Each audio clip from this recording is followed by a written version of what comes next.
So if you look into this, you can get the idea of syllabus here. ICT based tools and technologies, okay, engineering such as networking, e-governance, technology-based education. Actually, see, this syllabus we are covering into 6 parts. So the title itself, I mean, the 3 lines of the syllabus is clearly showing that we are having ICT-based tools and technologies in engineering such as networking. So it means that one chapter can be ICT in networking. This is one chapter. After that, ICT in e-governance. So this is also one chapter, ICT in e-governance, or else you can say that just governance. And after that, you can say that the another chapter is ICT in education. Along with this, technologies and tools, right? So technologies and tools. So ICT tools and technologies, And you know that there is one more concept which is satellite communication. So these are the 5 chapters we are having along with introduction to ICT. So this entire syllabus can be covered in these 6 chapters here. So this is what first you have to get the idea how we are going to cover this syllabus here in this revision class. Okay. So look at the next one. So look at this is what the roadmap which I have mentioned. Introduction to ICT, ICT in networking, ICT tools and technologies, satellite communication, ICT in e-governance, and the last one you are having, so ICT in education. So here you can find that ICT in education. Okay, right. So first, look into this weightage of this ICT with respect to our UPSC ESE paper. So you all know that we are having average number of questions from the last 4 years if you consider.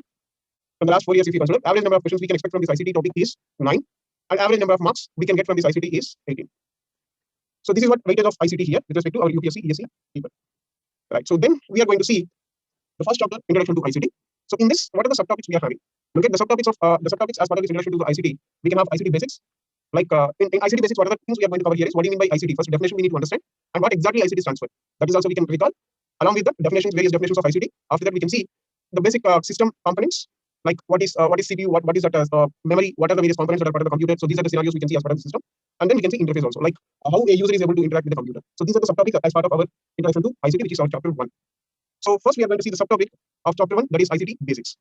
So as part of this, what exactly ICT stands for? What exactly this ICT stands for? This we are going to see.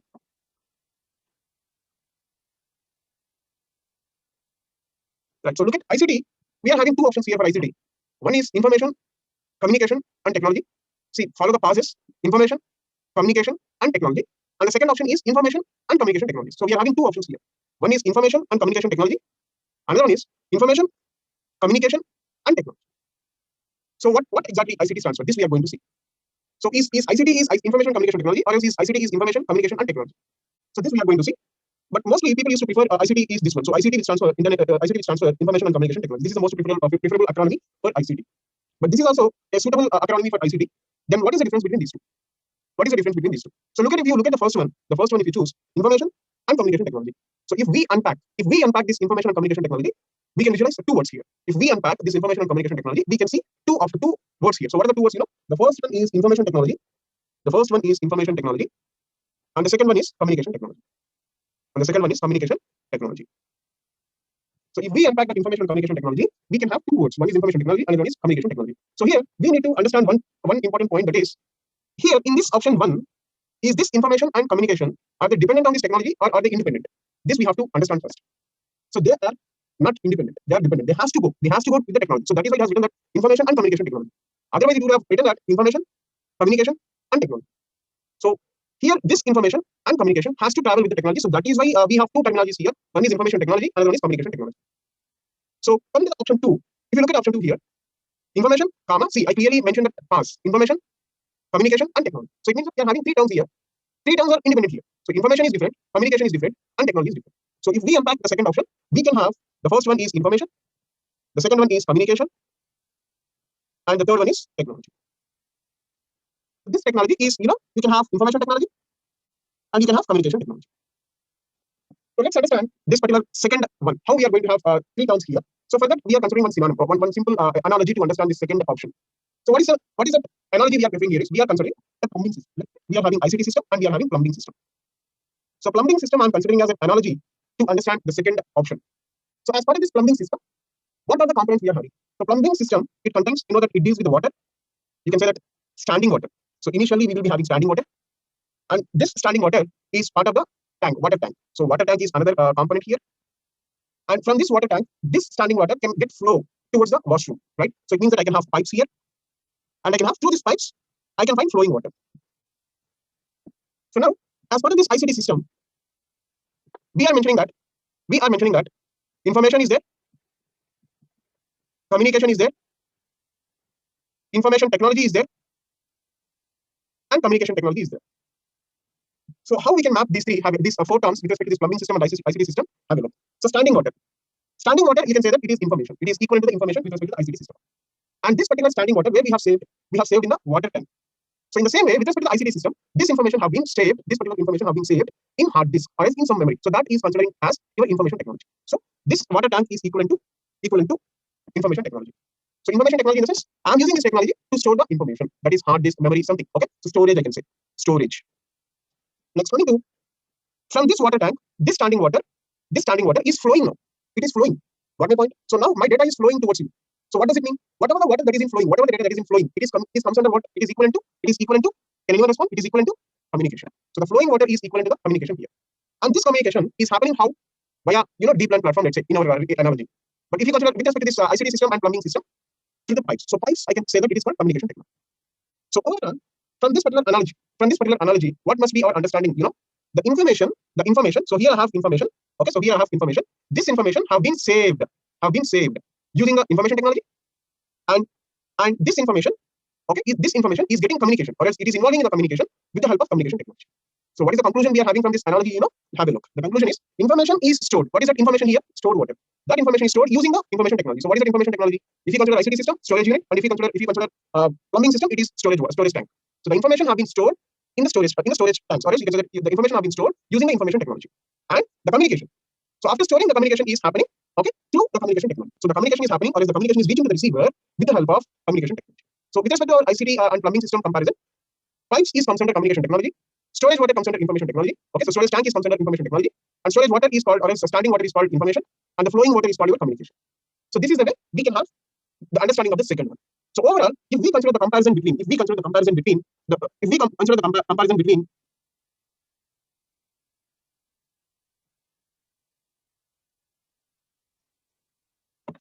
one second.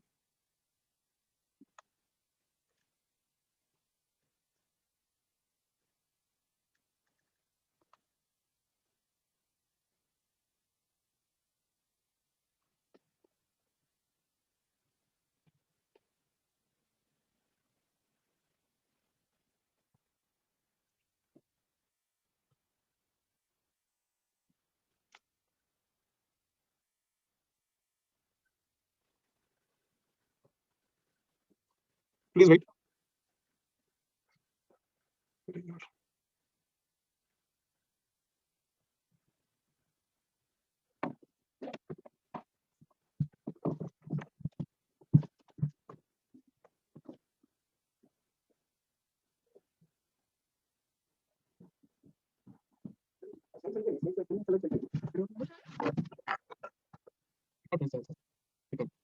లేకుంటే మధ్యలో పెట్టుకొని అర్థం చేస్తుంది.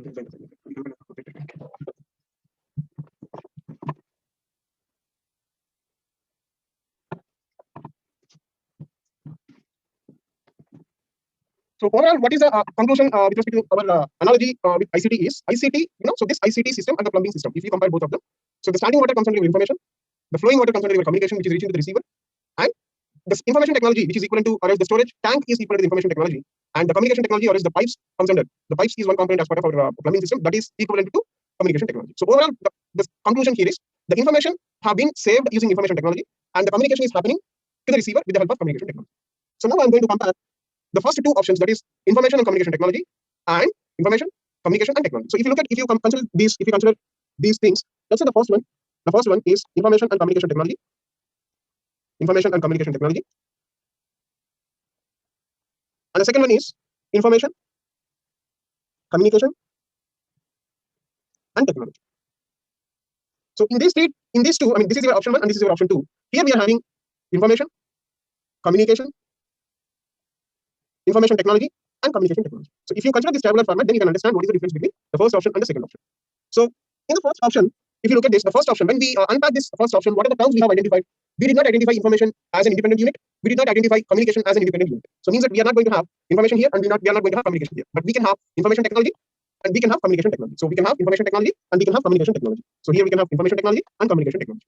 But when it comes to the second option, we will be having information, because information, communication, these are all independent units here. They are not dependent units. But in the second option, first option, the information and communication has to go along with the technology. So that is why we have not mentioning that information is there and communication is there. So, but in the second option, it is clearly saying that information, communication and technology. So means that information, communication, these are independent units. So that's why information is presented here, communication is presented here, information technology also presented here, as well as communication technology is also presented here. So this is the way how we can identify the difference between the first two options. So according to the society, most of the people are preferring what exactly ICT stands for is information and communication technology. So this is the most preferable term. So everyone is preferring this most preferable term. But on the other hand, we can have the second option also. This is most preferable acronym. Most preferable acronym. But the second option is also there. Need to remember this one also. Need to consider this one also. So this is what ICT, what does it exactly stand for? So now we are going to see the basic components as part of ICT. So what are the basic components we are having as part of the ICT? So before going to see what are the various definitions of ICT. So what are the various definitions? See, is ICT is having only one definition in the sense? No, ICT is having there is no universal definition for the ICT. Okay, there is no universal definition for the ICT, but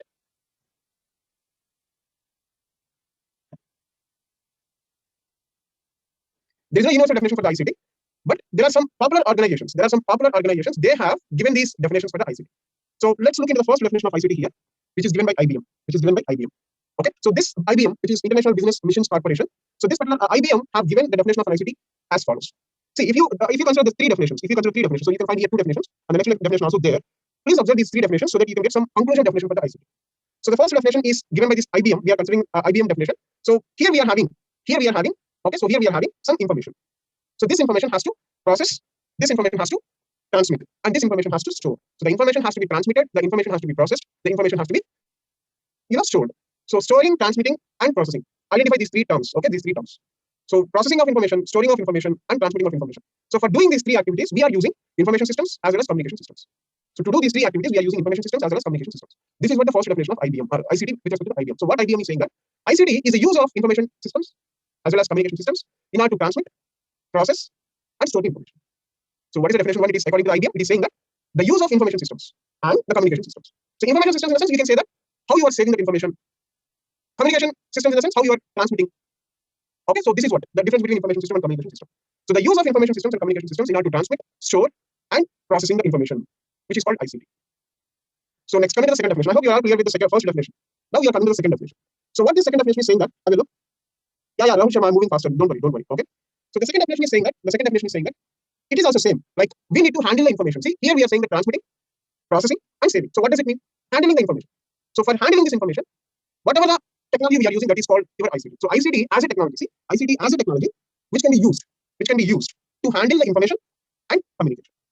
So ICT as a technology which is used to handle the information and aid the communication. So this is the definition of ICT which is given by UK National Curriculum. Okay, which is United Kingdom National Curriculum document. Then coming to the next one, we are having the third definition that is given by UNESCO. So this UNESCO is mentioning that, look at, to handle the information or else the communication of the information. So basically, what it is happening here, so the information is being transmitting from one sender to one receiver, one point to another point. So for transmitting the information or else for making the communication of information among the men, so the points can be men. Okay, so as I clearly mentioned that information is being transmitting here. That is between either men or else you can say that is between systems. So the information can be transmitted between the systems, information can be transmitted between the men. So that how we are doing the transmission of information, how we are doing the communication of information among the men and systems. For that, we are using some technology here. So what are the technology? That can be management technologies, that can be engineering discipline technologies, and those can be some scientific technological scenarios also. So the use of all these technologies in order to handle the use of all these technologies. What are the technologies? That may be management techniques, that may be scientific techniques, that may be engineering techniques. Get my point? So in order to handle the transmission or communication of the information among the men and machines, we are using some technologies. All these technologies comes under ICT. So this is what the definition here. Definition 3. So if you consider all these three definitions, there are common points you can identify. The common points are: one is store, another one is process, another one is transmit.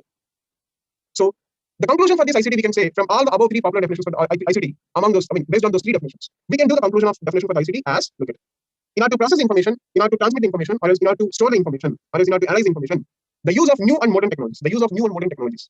Is called as your ICT. So what is the definition for the ICT here? Use of new and modern technologies in order to store, in order to process, in order to transmit, in order to analyze information, which is called your ICT. So this is what the definition for the ICT which we can define. So after defining these definitions of ICT, now we are moving to components of the ICT. So what are the various components of the ICT we are having? So look at the components of ICT. If you look at, you can find three components here. So what are the three components here? Have a look.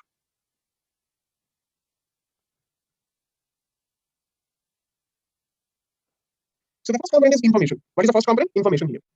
So the information is saying that, the definition for the information is, you can say that it is generally refers to a data. So it is generally, so the data and information both can be interchangeable words, but there is a sensible difference between this information and data. So what is the difference between this information and data? The difference between these two is defined like this. Okay. So information, you can call it as a processed data.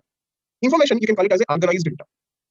So organized and processed in order to convey some meaning. So why you are processing that data? Why you are organizing the data in order to generate some logical meaning? So this is what the definition for the information. So information is nothing but organized data or else processed data or else recorded data, which is resulting some logical meaning. So live analogy or live example to understand this information. You can say that so I'm giving you ACE 15 EAC. ACE 15 EAC. So these terms comes under your data. So data is speaking about individual unit. Data is speaking about individual unit. So this is an organization, this is a number, and this is something completely examination. It is speaking about individual unit. And is it having any meaning here? ACE 15 EAC. There is no meaning. Then if we process this data, then we can have the information. As follows. So what is the information we are going to have from this data is ACE has produced 15 times All India first rank in EAC examination. 15 times All India first ranks in EAC examination. So look at, now we are getting some meaning here, but here there is no meaning, right? So there is no meaning here. So here we don't have any meaning, but here we have some meaning. Meaning have been generated here. So how the meaning have been generated? We have organized, we have processed this data in order to generate some logical meaning. So here this information is speaking about group of entities, but it is speaking about individual entities. So this is the way how you can differ data and information. So still we can see some other differences between this data and information as follows. Information is a collection of data. You can say that group of data. You can say that it is group of data. But when it comes to the data, it is individual unit. And it is carrying some logical meaning here, but it is not carrying any logical meaning here. And here, based on this data, we can't do any decision making. We can't do any decision making. Not sufficient. It is not sufficient for doing some decision making. But when it comes to information, as it is processed, we can take decision based on this information, because it is processed. It has generated some logical meaning. Like one of the example you can say that Swiggy app, if you consider, if you go to some restaurant, then if you look at the items list, if you look into that, you can find some best seller. So why the particular item is best seller, and why how it is pointed out based on what it is pointed out, and what is the next item is there can be a next item which is not pointed out as a best seller. Why? The reason is more people have ordered this particular item, so that is why best seller. So, but the other item which is not marked as best seller, might be more number of people are not ordered from that particular restaurant. So means that it is organized, it is processed, it is generating some meaning. So that is why we are saying that information is generating the meaning, but data is not generating the meaning. Information is based on data. So based on data, the information is being prepared, but the data is independent of information. That is also we clearly mentioned. So data is independent of information, but information is dependent on the data. So overall, it is organized and processed data, which is information. But coming to the data, it is unorganized and unprocessed entity. So this is the way how you can differ what is information and what is data. So after understanding this information and data, now we are moving to communication. See, the examples we have mentioned that here, NAGRA. The example we have mentioned that NAGRA. So this is National Database and Registration Entity, Registration Authority. So this particular NAGRA is taking the data from all of us and it is producing some identity cards. Same. Whenever you are joining into the Ese&Gate Academy, or when you are registering to some particular course of Ese&Gate Academy, Ese&Gate Academy is providing you some registration form in which you are entering all your details, first name, last name, and etc. But your identity card does not have this information, first name, last name, date of birth, etc. It is not mentioned. Processed. That is what the difference here. So you are giving data, but your identity card is processed. Processed data it is, which is information. So I believe you are clear with what is the difference between information and data. So now we are moving to communication. So what is the meaning of communication here? So communication is basically transmission of information. Basically, communication means it is transmission of information. Transmission of information it is. So when two people are communicating, when two people are making the communication here, they may exchange their ideas, they may exchange their business plans, then only we can call it as a communication. That is what we have mentioned. It is basically transfer of ideas and messages among the persons, devices such as cell phones, telephones, televisions, and computers. Means that directly two persons can make communication, or else using some electronic devices, two persons can make communication. So here communication in the sense transmission of information, or else exchanging the ideas. That is what communication here. Then coming to the technology. So I believe you are related to communication. So now we are moving to the technology. So what is the meaning of technology here? So technology in the sense, so we are having some problems. That problems can be solved quickly, as well as we can save some time also. That is what. So for that particular saving time and achieving goals quickly and solving the problems in a faster manner. For this purpose, we are using some tools. Let's say I want to calculate x power, or else 2 power 24. If I want to calculate 2 power 24, then that particular 2 power 24 is might be I need to do 2 into 2 into 2 into 2 into 2 into 2 into something. But I have a tool which is called calculator, a scientific calculator. So using that scientific calculator means I'm taking that, I'm adopting that particular technology. I'm taking a particular tool in order to solve my problems quickly and in order to reach my goals in a faster manner. So for that, we are using technology here. So generally, this technology is defined as making, modification, adoption, and usage of tools. So you can make the tool, you can use the tool, you can adopt the tool, and you can modify the tool. Everything. For what you are adopting the tool, for what purpose you are making the tool, for what purpose you are modifying the tool, in order to solve your problems, in order to reach your goals quickly. So totally it is considered your technology definition. Totally it is considered your technology definition. So I believe that this is the basic terminology of ICT. So information we have defined, communication we have defined, and technology we have defined. So after understanding what exactly ICT stands for and what is the definition for ICT, and after basic components of ICT, now we are moving to various advantages and disadvantages of the ICT. See, look at these are the advantages and the disadvantages of the ICT. So communication, globalization, employment, education, data availability, shared resources, cost effectiveness. These are all considered your merits and demerits. These are all considered your demerits. So if you look at this employment, ICT tools are keep on upgrading. We are not stopping with only one calculator, ordinary calculator. That ordinary calculator have been modified as scientific calculator. So means that some modification is done. Means that some enhancement is done to the existing tool. So when we are doing some when we are doing enhancements to the existing tools, maybe some technologies are required. So those technologies, whoever is learn those technologies, for those people, there is a possibility. There is a possibility for a huge opportunity, which is employment. So as ICT is growing up, there is a huge scope for creating lots and lots of employment. On the other hand, we are having disadvantage also. That employment is advantage, and with this ICT, there is a possibility for unemployment also. So how we can say that unemployment in the sense, in olden days, you can say that in a restaurant, if I go in the restaurant, one person, there is one human being who can comes to me and he can take my order. He can have a walk towards my table and he can take the order from me. But nowadays we are using robots. There are so many restaurants in India which have started this particular robot culture, to serve the food, to take the order and etc. So due to this adoption of the robotics, one person lost his employment. So like this, employment is advantage as well as unemployment. So ICT basically leading to employment, ICT basically leading to unemployment also. Next, another disadvantage with the ICT is too much reliance on technology. So what does it mean? If I want to, let's say, previously I don't have this Alexa and etc. Right? So what I'm doing here, if I want to switch on my TV or else if I want to switch on my fan, I will go towards the switchboard and I can switch on that. So means that I'm doing some steps, I'm doing some exercise. But when this ICT product like Alexa is in business, then just you are sitting at your place and you are announcing, Alexa, switch on my AC, Alexa, switch on my TV. So you are not doing any exercise over there. So means that it is called too much reliance on technology. Right? So and next, if I want to calculate 100 into 2, 100 into 2, I want to calculate. This is a mathematical expression. So nowadays what we are doing, immediately we are doing the calculator and we are typing that 100 into 2. So means that is also too much reliance on, that is also considered too much reliance on technology. Next, communication. So coming to this communication, this is one advantage of the ICT. So how we can define this communication in a sense? In COVID, I mean, in this pandemic period, in this pandemic duration, we are not moving from our job location to our home location. As there is a lockdown, what happens? We are not moving from one location to another location. So parents might be in other country, parents might be in village, parents may be in other state. But still, wherever you have job, from there you are able to speak to your parents with the help of Skype, with the help of WhatsApp, etc. So means that we are not feeling any. There is a gap. I'm crossing the boundaries of my job location. Let's say if I want to travel from Hyderabad to Kolkata, I need to cross the Warangal, I need to cross Vijayawada, I need to cross Visakhapatnam, something like means boundaries. Boundaries are crossing. But here, when I am using this ICT product, no need of crossing the boundaries. So means that communication is happening and we are driving the globalization here. So globalization in the sense we are not bothering about boundaries. Got it? So this is the way how you can define various advantages and disadvantages of ICT here. Greater availability if you look at it. So if you want to register for, let's say, yes, have given some offer. Let's say there is a course is launched and today is the last day. And the time is, it is clearly mentioned that at 1:30 or by 2:30, the offer is going to be closed. So then when we are looking at the internet, are we able to, if it is midnight, let's say, even it is in midnight, we are able to grab that opportunity, right? We are able to grab that particular discount and etc. on particular course. Because due to this ICT product, everything is available in 24/7 mode. If you have any issue, you can call to the customer care. If you are feeling that your net is not connecting properly, then immediately you are calling to your customer care.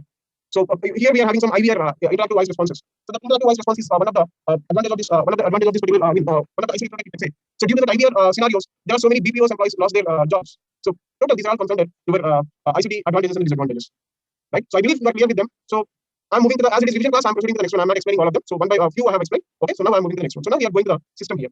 So what do you mean by system? So system basically, a system can have basically three components. So it can have, this is a system which is having, this is the processing unit, and for this processing unit we can have input and we can have output. So what is this input and what is this processing and what is this output? So input means we are feeding something to the system. Something feeding to the system. We are feeding something to the system here. After feeding, let's say digestion process. Digestion. Human being is having a system called digestion system. So in this digestion system, what we are doing, we are feeding the food, which is called input. Then at the stomach, it is getting processed. And then we are having an output like vitamins, energy, etc. So energy is an output after having some food.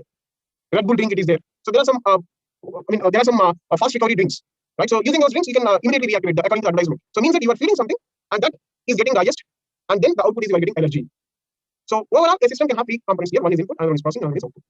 So output in the sense it is a result of processing stage. Processing in the sense it is, the processing unit is doing something on the received input. Input in the sense you are feeding something to the system. So overall, we are feeding something to the system, and then the system is processing that input. After that, it is generating some result as an output.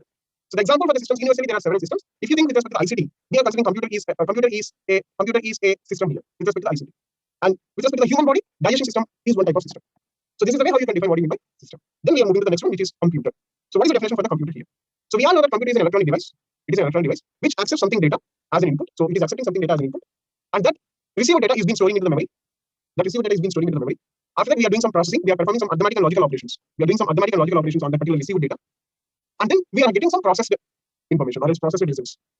So it is an electronic device which accepts the data as an input from the user, stores the data into the memory, and performs some arithmetic and logical operations according to some set of instructions. So the set of instructions is called your program. So according to some set of instructions, the computer is processing the input the input data which it has accepted from the user. And according to that set of instructions, it is after processing of the input data, it is giving the output. So that output is your information. So let's say if you consider here, this is your computer. So to this computer, you are giving something data, and now you are getting some information here. So here you can have processing unit. So this is the input data, which is given by the user. User is giving this, and this data is being processing. Means we are doing some mathematical and logical operations on this data, and after performing some mathematical and logical operations on the data according to the set of instructions, we are getting this particular output, which is given information. So now we are coming to the next point here. That is, computer is made up of both hardware and software. It is not a pure hardware element, hardware device. It is not a pure software device. It is a combination of both hardware and software. So what is this hardware and what is this software? So if you think this hardware and software here, so look at the hardware, which you can touch. So hardware we can touch here, but software we can't touch. We can't touch the software. So one examples for this hardware, you can say that CPU is an example for the hardware, memory is an example for the hardware, etc. There are so many examples. But when it comes to software, you can say that MS Office is one example for the software, OS is an example for the software, Uber as an example for the software, so etc. So there are so many softwares and there are so many hardwares we are having, and the computer is being made up of both of them. And same in the human body also, we are having hardware and we are having software. So in human body, what is considered hardware? Bones comes under hardware, skin comes under hardware, blood comes under hardware. So whichever elements of your body you can touch, they all come under hardware. But then coming to the software, with respect to the human body, what is the software here? Your ideas, or else you can say that your thought process, your thoughts. So these are comes under software with respect to your human body, and this one is bones, blood, skin, etc. So these are all comes under hardware elements with respect to your human body. Got it? So now, okay. So can I imagine a system? Yes. I'm moving to forward, please. Just Missy Palluri. Don't worry. I'm going to cover the important topics. Okay. So somebody may expecting all, somebody may expecting only few. So please be patient and try to interact with me so that I can ensure you people are going to get some recall of entire ICT. That is I am promising you. Okay. So don't worry about that. So now look at here. Without hardware, software is meaningless, and without software, hardware is also meaningless. Right. So without your ideas and thoughts, if you're not having any ideas and if you're not having any thought process, you just have your body, you just have your blood and etc. Then you can say that you are in coma. Okay. You are in coma. But when it comes to if you're not having bones, if you're not having skin, if you're not having any blood and etc., then just having thoughts is also meaningless. Then you can consider as a soul. You can say that you are a devil. But devil can have thoughts, not execute the thoughts. The devil needs human body. But if the human body is there, but it is unable to thinking, it is unable to get something, so then it is in coma. So like this, you can correlate this hardware and software. So in the same way, the computer system also, without software, hardware existence is meaningless, and without hardware, software we can't use. So this is the way how you can define this particular point, which we mentioned as look at. It is a combination of both hardware and software. So this computer is basically invented by a scientist called Thomas Babbage, and he is known as nowadays. He's known as, he's popular to call him as he's the father of the computer. So he's the father of the computer. That is in 1837 the computer has been invented by him. So this is what computer interaction and its corresponding definition. So now we're going to see various characteristics of the computer. So what are the various characteristics of the computer here? So if you look at speed, so comparatively human, computer is very speed in terms of calculations. So a human can execute maybe one instruction or else maybe 10 instructions, or maybe he can do some 5 mathematical expressions in a 1 second or in a minute. But computer is able to do more than 10, more than 20, more than 30 within 1 second. So this is the way how you can say that it is speeded and accuracy. Of course it is speeded. But what about the result? Whatever the result that is generating by the computer, is that result is accurate or not? Accurate in the sense error free. Is it accurate or not? Yes, it is error free. It is accurate, 100% accurate. If you give wrong input to the computer, then obviously the output is going to be wrong. So make ensure that you have given the correct input so that get the correct output from the computer. So here accuracy is the characteristics of the computer we have mentioned. By assuming that we are giving always correct inputs to the computer, so that whatever the outputs we are getting, those outputs are error-free outputs. So it is speeded and it is accurate. Whatever the results that have been generated by the computer, they are accurate. They are error-free, 100% error-free. Storage capacity. So comparatively humans, computers are having more and more storage capacity. Terabytes, petabytes, etc. So kilobyte, gigabyte, megabyte. Megabyte in the sense 2 power 20. Kilobyte in the sense, all these terms, right? So it is kilo, it is mega, it is giga. So like this, you are having 2 power 40 tera. So like this, you are having so many terms, right? So these are all in terms of storage capacity units. Next, look at the next one. Here the term is missed, so you are unable to see this particular term. I believe this is diligence. So this is what? Diligence. So whatever the term you are unable to see here, this is diligence. So what is the meaning of diligence in the sense? When human have done some calculations, when the human have done some work, he can feel some tiredness. He can feel some fatigue. He wants to take some rest. But when it comes to the computer, even though it is doing more and more number of calculations comparatively human, and even though it is generating 100% accurate results, still it never gets tired. It never say to you like I'm tired. It never feel I'm fatigued. That is what that characteristic meaning, which is diligence. Next, versatility. So coming to the versatility characteristic, computers are they performing only one task in the sense? No, they are able to do multiple tasks. So they are having versatile behavior. They are able to copy the data from its storage to output storage or some other external storage. They are involving in playing the games. They are involving in playing the music. They are involving in scientific research purposes, so etc. So these are all considered versatility. So they are not using for only one task. We can do multiple tasks using the computers. That is what the behavior meaning here, the characteristic meaning here. That is versatile. And at the end, we are having reliability. So if you execute the same program, for 5 times, for 100 times, the same result can be given by computer. If you give the same output, same program, if you give the same input to the same program for 5 times, for 100 times, for 10 times, and etc., for all 5 times, for all 10 times, for all 100 times, the same output, consistent result, and which can be reliable because it is 100% accurate. So this is the way how you can define the computer here. So now we are moving to the next one, that is how a computer can work. So computer can have basically 4 units. 4 units. Here we have mentioned that you are able to see 3 here. It is having 4. So in PDF we can visualize the 4th one. Okay. So here the 4th one you can say that storage unit. So I clearly mentioned 4 modules are there: input unit, processing unit, output unit, and storage unit. So one by one we are going to discuss after watching the block diagram of the computer. Have a look at the block diagram of the computer. So before going to see the block diagram of the computer, we are going to see evolution of the computer. Or its generation. See, the first generation computers have used vacuum tubes. So this point might be important. This point might be important with respect to our examination. Okay, so please concentrate on this particular part. The first generation computers used vacuum tubes as a memory elements. The second generation computers have used transistors as a memory elements. The third generation computers have used ICs as memory elements. And the fourth generation have used VLSI, very large scale integrated chips. And the fifth generation have used ULSI and AI. AI, which is artificial intelligence, ultra large scale integrated chips. So these are all the memory elements which we have used with respect to generation. And these are the example computers with respect to each generation. ENIAC, EDVAC, UNIVAC in the sense universal automatic computer, EDVAC in the sense electronic discrete variable automatic computer, ENIAC in the sense electronic numerical integrated and computer. So like this with the full forms, right? So these are the examples with respect to each generation here, and these are the memory elements that are used as part of each and every generation of the computer. And this can be the important point here, I can say. Next, coming to the block diagram of the computer, if you look at, see, this is what the block diagram of the computer. You can have an input unit here, and using this input unit you are giving the data, and this data is getting processed using the central processing unit, and then it is giving the information here. So information is your output, data is your input, and in between these two we are having processing unit. And as we mentioned, that computer is an electronic device which accesses the data from the user and it stores. I clearly mentioned it stores. So for that storage, it requires the storage unit. So this is the storage unit here. This might be part of the CPU. This might be external to the CPU, means processor. Internal to the processor. See, memory internal to the processor. Memory internal to the processor. Internal to the processor. What is the memory that is internal to the processor? You can say that cache memory. You can say that registers. Memory external to the CPU or else processor. Memory external to the CPU. So what is the memory that is external to the CPU? You can say that RAM is external out of the CPU. So this is you can say that memory unit which is external. See, this is the unit, this is the CPU, and this is the storage. So registers I have mentioned here clearly. This is the internal storage here, but this is external storage for the CPU. So overall 4 components are there: input unit, processing unit, memory unit, and output unit. So now we are going to see one by one here, which is first input unit. So what is the definition for the input unit, or what does it mean? In the sense, input unit basically it contains several input devices. It contains several input devices. See, input devices, several input devices. The input unit contains several input devices. What are the input device examples you can see? Mouse is an input device, keyboard is an input device, joystick is an input device, etc. So what is the purpose of this input unit? So using this input unit, a user is able to communicate with the computer. So a user is willing to give, if the user is willing to give something data to the computer, then he needs the input unit. So overall, the input unit, you can say that the input unit is acting as an interface between a user and computer. It is a medium of communication between the user and the computer. Next, similarly, coming to the output unit. So output unit, it is a collection of output devices. So output device, in essence, you can say the printer is an output device, monitor is an output device, projector is an output device. So like this, there are so many output devices are part of our computer world.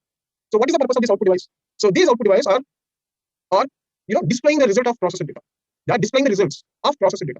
So that is what. So is to display the results after processing. So this is what your output. Then coming to your central processing unit. So this is the main component of the computer, and this central processing unit is, you can say that it is the brain of the computer. It is the brain of the computer.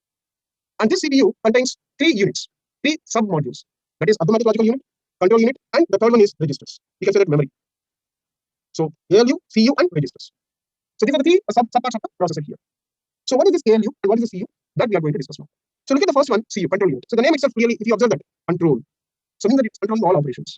How it is controlling all operations in the sense, if something device is asking, I need this data, and etc. So then it instructs to the memory, transfer the data to the particular device. So look at it retrieves the instructions from the memory because your program have been saved, your data have been saved in the memory. So it is retrieving that data from the memory and it is decoding that, it is interpreting that, and understanding the sequence of tasks that are to be performed by this particular program. So in which order a program or a set of instructions have to be executed. That can be known by this CPU, this particular control unit. Because this control unit is responsible for decoding the program, it is responsible for understanding the program, and it is responsible for interpreting the program.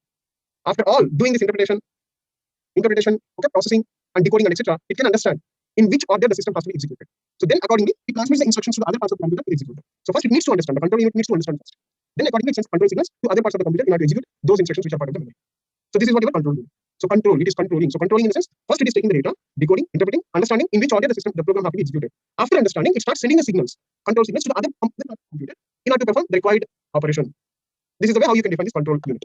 So then we are moving to arithmetic and logical unit. This is the second module as part of the CPU. So what is this arithmetic and logical unit is saying? That arithmetic unit, specifically if you look at, that is responsible for performing the arithmetic operations such as subtraction, addition, multiplication, and division. So the arithmetic unit is responsible for performing the arithmetic operations, whereas the logical unit is responsible for performing logical operations such as logical and logical OR, equal, greater than, less than, etc. So overall, this arithmetic and logical unit is responsible for performing arithmetic operations and logical operations. So this is what ALU scenario. Then we are moving to memory storage. So this particular one, I'm speaking about external to the CPU. Don't consider this is internal to the CPU. Internal to the CPU is registers, but external to the CPU, that is what I'm speaking about here. Memory. Okay, so storage unit. So look at if you look at the diagram, block diagram of diagram. See this I'm speaking here. Okay, so look at.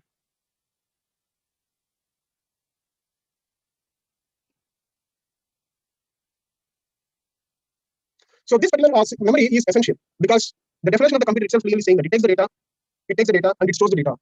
So for storage purpose, we require this particular storage unit. So that is why we are saying that it is essential part of the computer. And the name itself, it is a storage, means it is saving the data and instructions before processing. After processing, again, whatever the output we are getting, that output also gets stored. So means that you can say that this particular storage unit is responsible for storing the data and instructions before and after processing. So before processing, data and instructions both get saved. After processing also, both data and instructions get saved as part of the memory. And it is responsible for transmitting the data and instructions when other parts of the computer request. So when other parts of the computer is requiring, I need this data. Let's say CPU is there. CPU requires something data. Then it looks into the main memory, which is RAM. Then from that RAM, it can take the particular data from particular location because the information or the data is part of the locations of the memory. The locations of the memory, you can call them as a words. You can call them as a bytes. Got it? So a memory can have 8 bytes. A memory can have 8 words. As we know that memory is byte addressable or else word addressable. Okay, right. So now we are moving to the next one. What are the various types of units, storage units we are having? So a storage unit may be semiconductor storage unit. A storage unit may be magnetic type storage unit. A storage unit might be optical storage unit. A storage unit might be solid state storage unit. So the examples, if you look at semiconductor memory, semiconductor storage units, examples RAM, ROM. Magnetic type, if you look at hard disk, floppy disk. And optical in the sense you can say the CD-ROM, you can say the DVD, you can say the Blu-ray disk, Blu-ray disk. So these are all comes under your optical device, storage devices. And solid state. So solid state examples, you can say that memory chip, whatever the memory chip you are having as part of your mobile, that is considered storage, solid state storage. So here, what do you mean by solid state? You may have the doubt. So what is a solid state? Why it is solid state? So solid state, if you look at optical, or else if you look at this magnetic, if you look at the CD, so the CD is getting rotated while you are doing the read operation, write operation, while you are saving the data into the CD or its DVD, or else while you are doing some transmission from your computer to hard disk. Get my point? So that particular magnetic disk, magnetic tape, or something, there can be some moving particle is there. The disk can be the platter. You can say the term is platter. The platter used to get rotated. Okay. So but in the solid state, no movement. That is what making it special from remaining all storage devices. So solid state in the sense, no motion. So simply taking the data. That's it. In order to save the data, or else in order to retrieve the data, no need of movement in the particular platter. But here, this is what the meaning of solid state. No movement. So what is the solid state meaning? No movement. So memory chip is considered one of the examples for the solid state, and you can also call us SIM. SIM. In mobile, we are having SIM card, right? So the SIM card also considered solid state storage device. So like this, we are having 4 types of storage devices. So among them, this is the main important one. So that is why we are focusing on semiconductor storage devices. As part of that, the first one we are going to see. Look at. So basically, you know that.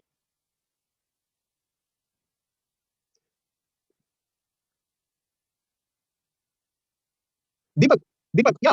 Actually, the particular solid state name came. The solid state name came because there is no movement. Okay, so the RAM is semiconductor memory. The ROM is a semiconductor memory. We don't have any movement in that also. In that also, we don't have any memory, but any movement, right? I'm getting your point. But so the term.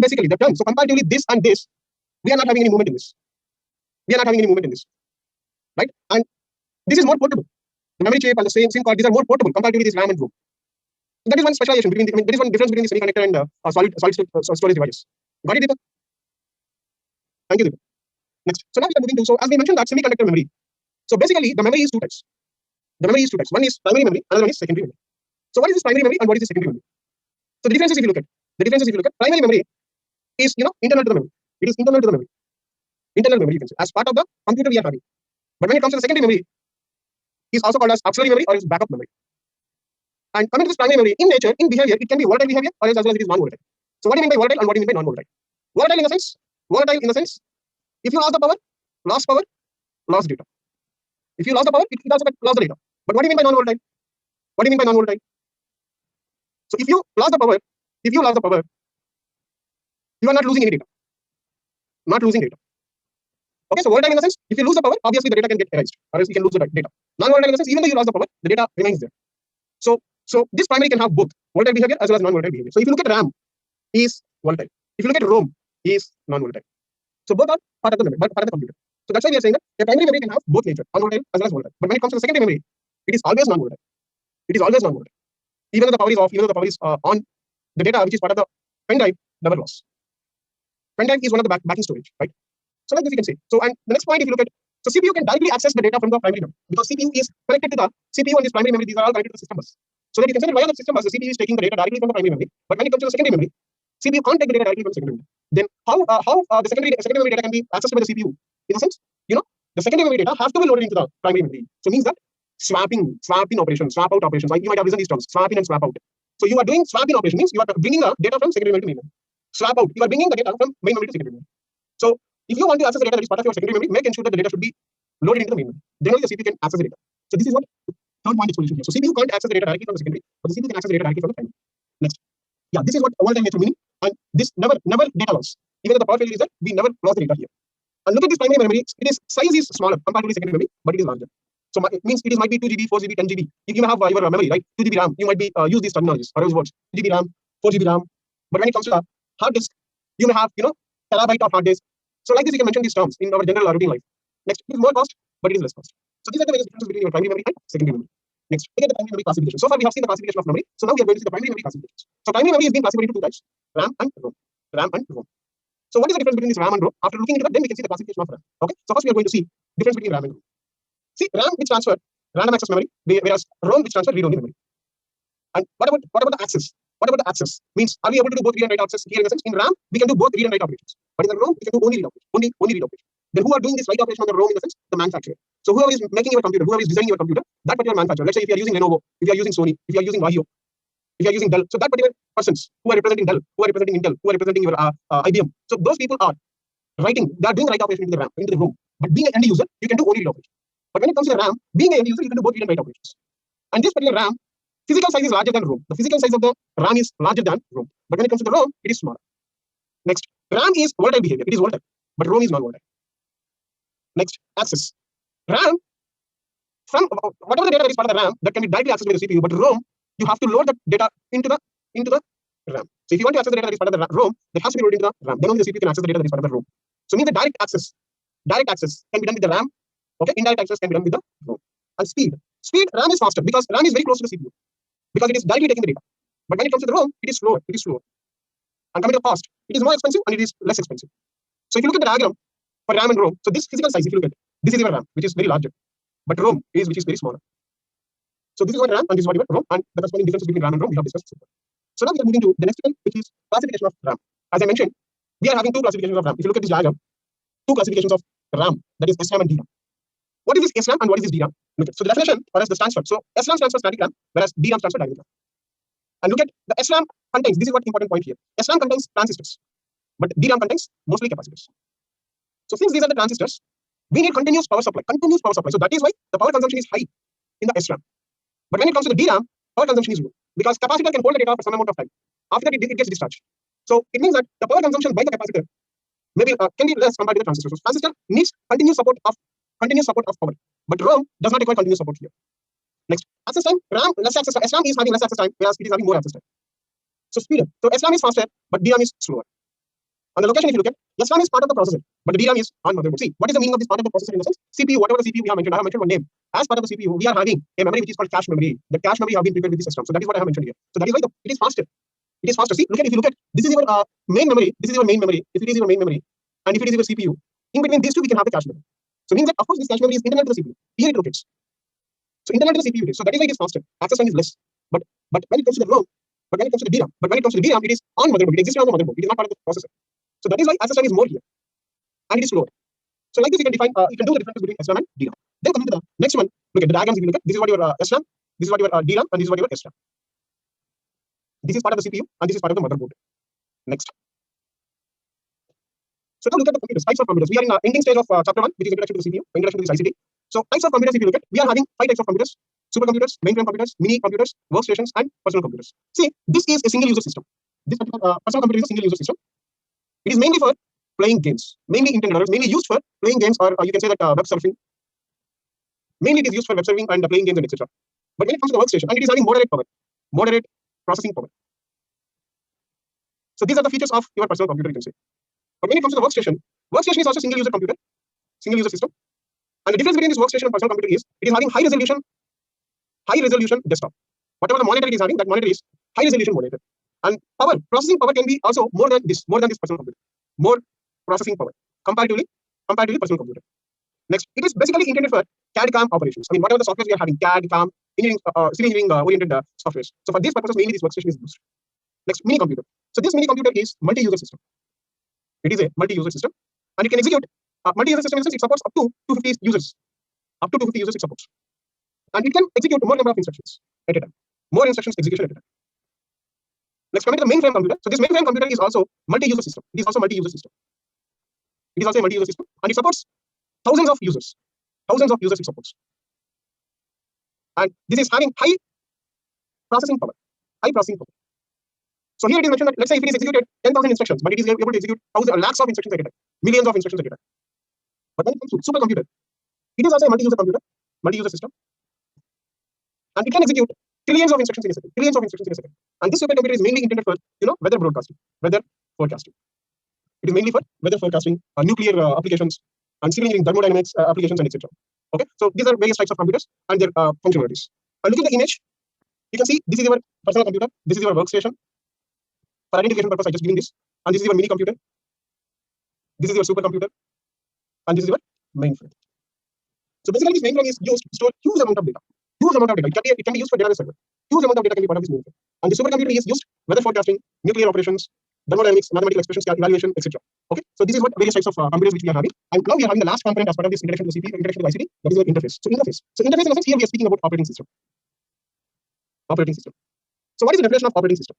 The definition for operating system you can write as it is an interface. It is an interface between a computer user and the computer hardware. So means that if I want to touch my monitor, if I want to say monitor print this Ese&Gate Academy text on your face, if I say like that, it can't. I can't directly interact with the hardware. That is what I can't directly interact with the hardware. Okay, that is what the meaning here. I can't directly interact with the hardware. But how I can interact with the hardware is with the help of operating system. That is why we have mentioned that it is an interface between computer hardware and computer user. So if you look at this is your computer, here you can have hardware, here you can have user. Okay, so here you can have operating system. So this is what your abstract view of a computer. Abstract view of computer. Got it? So this is what interface. So this operating system, with this interface is basically two types. This interface is basically two types. What are the two types of interfaces you have? That is one is GUI interface, another one is CLI interface. GUI, CLI. GUI which stands for graphical user interface, CLI which stands for command line interface. So what is this GUI and what is this CLI? So look at GUI. GUI interface is also called as Vim interface. It is also called as Vim interface. What is this Vim? Vim, W stands for Windows, I stands for icons, M stands for menus, and P stands for pointers. So here if you look at, you are able to see a pointer. See, the pointer is in terms of plus, right? So whatever the pointer you are able to see on screen, that is in terms of plus. Right. So for example, if I see this is plus. For example, if I use now I can also have a hand icon. So the cursor can be converted to hand. The cursor can be converted to a question mark. So like arrow mark, etc. So they are all considered icons. They are all considered pointers. So here this graphical user interface is also called as Vim interface. So due to this Windows icons and menus and pointers, I can create I have used the pointers here. I have used the window here. See, this is part of one window. This is part of another window. So total this entire text is part of one window. This particular one is one window. And I'm using. See, this is one icon here. This is one icon here. So means that I'm able to create the interest by doing some presentation. By using this Vim interface, among my listeners, I can create some interest. That is what the main asset of GUI interface. Look at. So the main asset of GUI is it creates the interest. So whenever I use all these Vim interface, obviously I'm going to use the system very effectively. And this particular GUI interface is suitable to a normal user. No need of any specialization. In order to access the Windows operating system, you need not to be BTech graduate. You need not to be MTech graduate. Even nowadays in children at your home, maybe your brother's children, maybe your sister's children, they are able to operate the computer, like a mobile. Mobile is also a computer, right? A kind of computer it is. So the children are able to operate that. There is no specification or specialization requirement for accessing of this GUI. But when it comes to another hand, we are having CLI, which is command line interface. So totally, it is the name itself we are saying the commands. So if you have that GUI interface, if you want to move one file, let's say my file is on desktop, I want to move that particular file from desktop to something C drive or something D drive. So simply I can select that file, I can do the right click, then I can find a move to option. So simply I can move to option. If after selecting that, I can specify that C drive or D drive so that my file can move to that. But here I need to do some command. So for example, if I'm having a file as part of my C drive, so there is a file as part of my C drive. What is the file? ICT.doc. This is part of the C drive. Now I want to move.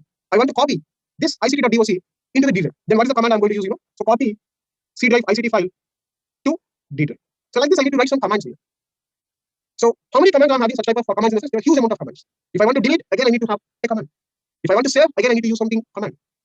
So I don't have any animation type here. So simply command. So that is why it is not creating any interest.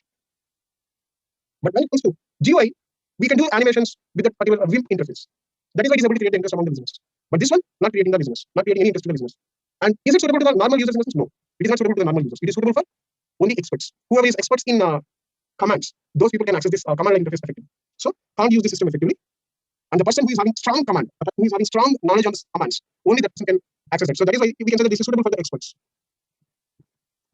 This is suitable for the experts. So one of the live example for this command line interface, you can say that one of the operating system you might have risen this operating system name MS-DOS. MS-DOS is command line interface, but whereas Windows, Unix, they're all considered GUI based. So basically, Windows is one of the best examples for the GUI based operating system. So this is what the end of introduction to ICT. So with this, I can say that this is the end of chapter 1. So we have done chapter 1 here. So I trust you are all able to recall all the points related to this chapter 1. Kindly respond. Are you all clear with this? Any more doubts regarding this chapter 1? Any more doubts regarding this chapter 1?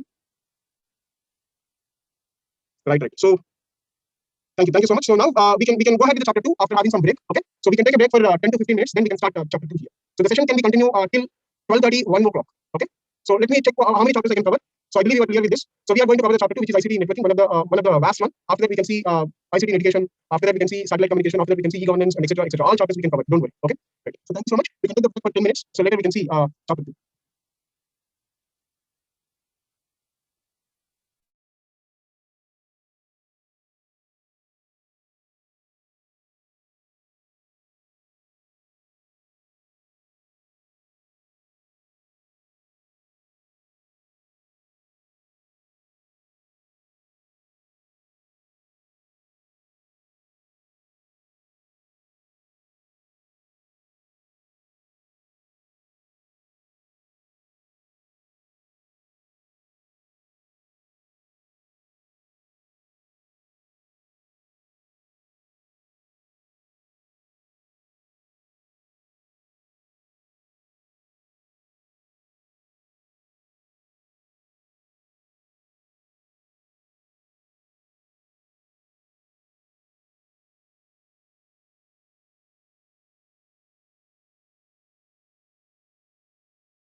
Right. So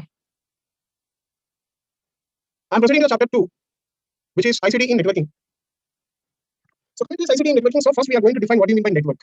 So network is defined as it is a collection of interconnected nodes. So what is the definition for the network? It is a collection of interconnected nodes.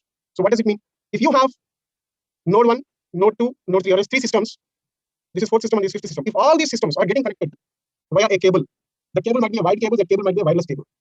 But interconnection is required. So if multiple stations are interconnected together, that is called your network. Let's say now you and me both are connected virtually, not physically. For example, if we both are part of the classroom, then we both are connected physically to the channel. What is the channel by the movement? Our classroom. But here this is not physical connection, it is virtual connection. I'm sitting in my Hyderabad and you are sitting at your home. But still you are listening to the class. Still we are able to do communication. Still we are having interconnection. So the purpose of interconnection. So why we are mentioning that interconnection is required here, So the purpose of interconnection here is for information exchange. So if you don't interconnect to any system, then you are isolated. If you don't interconnect to any system, you are isolated person. Your system is isolated system. So that if you are isolated, you are not able to do communication. Right? So that is why interconnection must be required if you want to do information exchange. So this is what the definition for the network. So it is a collection of interconnected nodes. Then coming to the network characteristics. So a network can have 3 common characteristics. Universally, if you consider any network, that network can have the following 3 characteristics. What are the 3 following characteristics a network can have? So one is size. So a network can be small in size. A network can be large in size. See, let me add one frame here so that I can explain you. So with respect to the size characteristic, we can have 2 types of networks. What are the 2 types of networks? That is small network and another one is large network. One is small network, another one is large network. So small network. So what is the meaning of small network and what is the meaning of large network? So small network which contains less number of nodes. So small network which contains less number of nodes and which occupies less space, less amount of space. This is what your small network. But when it comes to the large network, it contains more number of nodes and it occupies a large amount of space, more amount of space. So one example for the small network, for this large network, if you consider.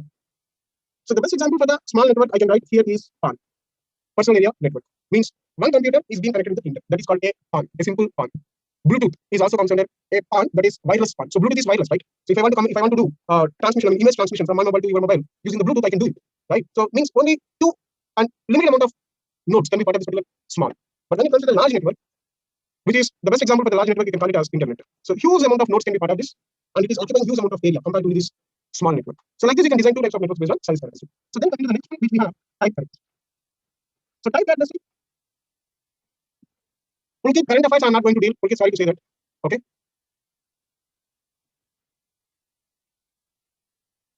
So coming to the type characteristic, so we can have two types of networks here. One is wired network, another one is wireless network.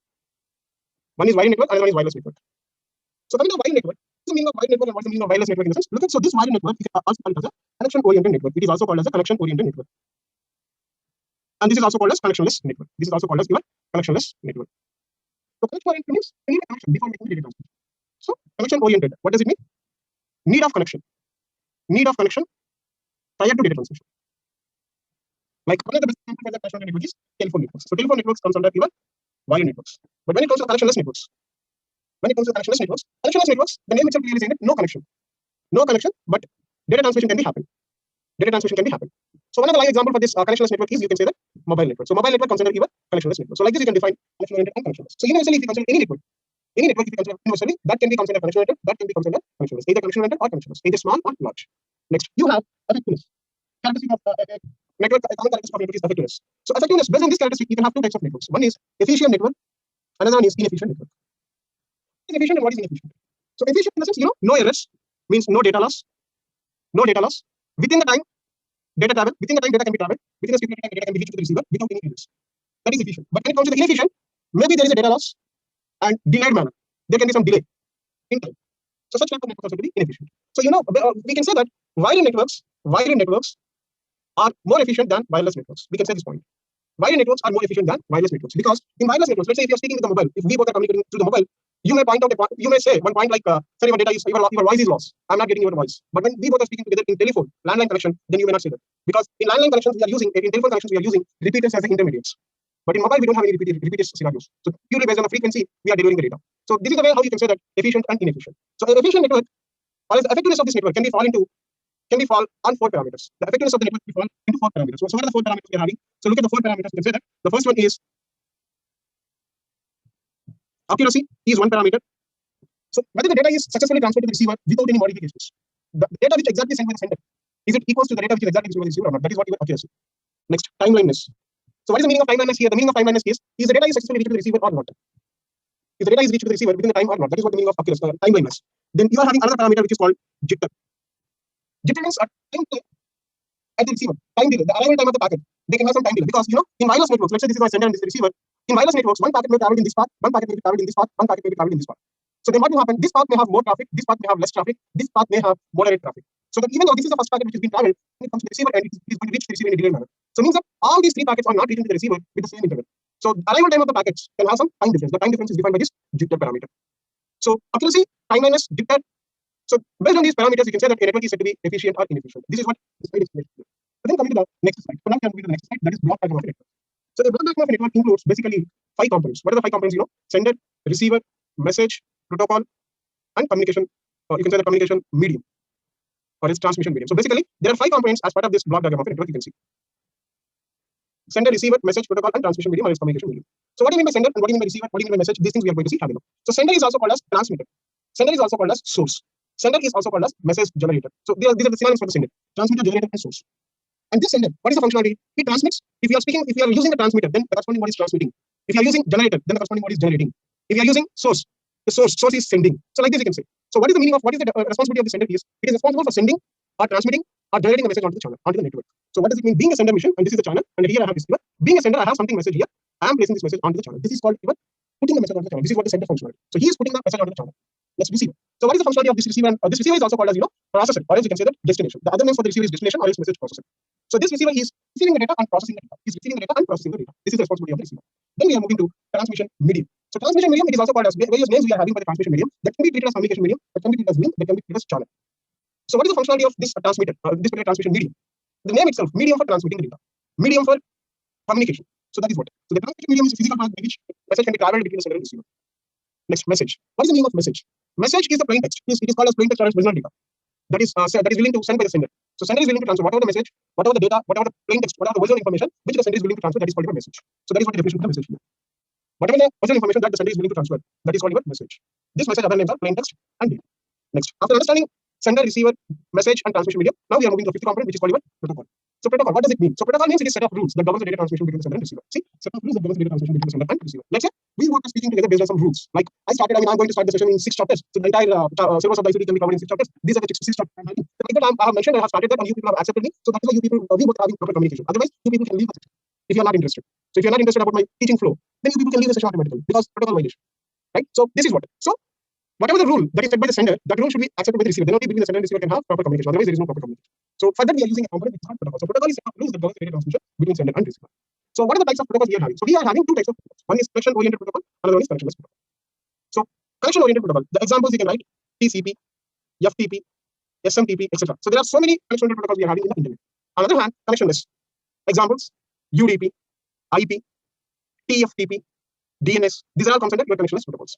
So this is the way how you can explain block diagram of a network and its corresponding definitions. Right? So I believe you are clear with block diagram of a network and definition and the characteristics. Now we are moving to the next one, that is criteria, network criteria. So network criteria, in the sense, the network must be able to meet the following criteria. So it has to be work well. That is what performance. It has to work well. The functioning should be proper. That is what the meaning of performance. Reliability. Reliability. So what is the meaning of reliability here? The meaning of reliability is between the sender and receiver. In internet, I may have several paths.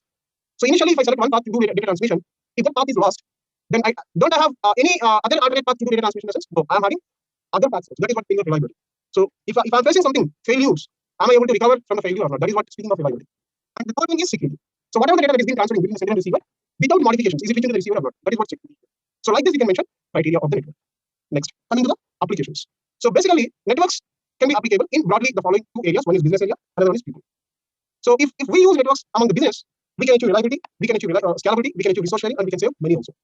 Like I can explain you these two in a quicker manner. See, I'm having case one business like this. I'm having 3 computers in my organization. 3 computers, 3 printers are there. These are the printers and these are the computers. But in case 2, I'm having 3 computers in my organization and I'm having only 1 printer here that is shared across the network. So among these 2, which one is cost effective? Obviously case 2. Because if you look at printer is 5K and computer is also 5K, in order to set up this network in my organization, I need to spend 30K. But when it comes to here, it is enough to spend only 20. Because printer is a resource here, that resource has been shared among the network. So this is what I have saved 10K amount of money by doing resource share. Scalability. Network size is always fixed in a sense? No. Network size is not always fixed. Not always fixed. So in my network initially may have only 2 employees or 10 employees. So by God grace, if my network is, if my organization is developed, then I may recruit 100 number of users so that the number of computers can be part of my organization network. So network size is not always fixed. If we want to extend that network size, we can extend. That feature is called scalability feature. Reliability. Same, whatever I have mentioned previously. While I'm accessing, see, on today, if I'm accessing one file via this computer, for example, on tomorrow, if this system is failed, can't I access that particular file which is part of the network in the sense? No, I can access it with the help of another system because the file is available in the network. If you share the file, from any corner, I can use that file. I can process a particular file. This any corner of the network, I can use that particular file. I can access the particular file. That is what the meaning of reliability. Next, if we use networks among people, we are having benefits like person-to-person communication, which is charting, remote information accessing. So currently, what is the current temperature at Nagpur? What is the current temperature at Mumbai? By sitting at home itself, I can find it. And another one, you can say that entertainment. The another benefit which I'm getting by involving the networks among the people is entertainment. So I'm able to listen to music online. I'm able to watch the movies online. I'm able to play the games online. So because of playing the games online, listening to the music online, watching the movies online, I'm getting entertainment. So these are various benefits which I'm getting by involving computing network, by involving the networks among the business area as well as among the people. So this is what applications of the network. So now we are moving to the next one. So a network can have hardware attributes as well as software attributes. So a network can have both hardware and software attributes. So which are the hardware attributes and which are the software attributes? So the links, whatever the link we are using to get the interaction between the systems, is called your physical attribute. Protocol is not a physical attribute; it is software attribute. I hope you are clear with this. So physical attributes, or else hardware attributes, are networks. I mean the links, whatever the link I am using to connect two systems, that is called your physical attribute, or else hardware attribute. But protocol is not visualized. We can't visualize the protocol. Have you ever seen FTP? Have you ever seen TCP? Have you ever seen IP? No. But it is there in the network. Means software attribute. So basically, we are having 2 types of attributes here, hardware attributes. That is, one is broadcast link, and another one is point-to-point link. So what is broadcast link and what is this point-to-point link? This we are going to see. See, look at the diagram for this. The diagram for broadcast link. If you look at this is the broadcast link. So what we are observing here? There is a main cable. This is the main cable. This can be the main cable, which is, you can also say, the backbone cable. backbone cable to which multiple stations, multiple nodes are connected. So it means that this broadcast link is also called as your multi-point link. It is also called as multi-point link. Means multiple nodes can be connected to this broadcast link. Got it? So and look at, so this is, you can call it as T connector. What it is called? T connector. And what is this cable? From this T connector, you are having a cable. What is this cable is called? It is called your drop line. Drop line. So overall, a broadcast link is able to connect multiple nodes with the help of T connectors and drop line lines. Okay. But when it comes to so these type of broadcast links, where we are using, we are using in telephone networks. So in telephone networks, we are using in radio FM. So radio FM is one of the best examples for saying that this broadcast link. Okay. So coming to next one, you can say the telephone network. So what is the telephone network here? So for the telephone network, we are using point-to-point links.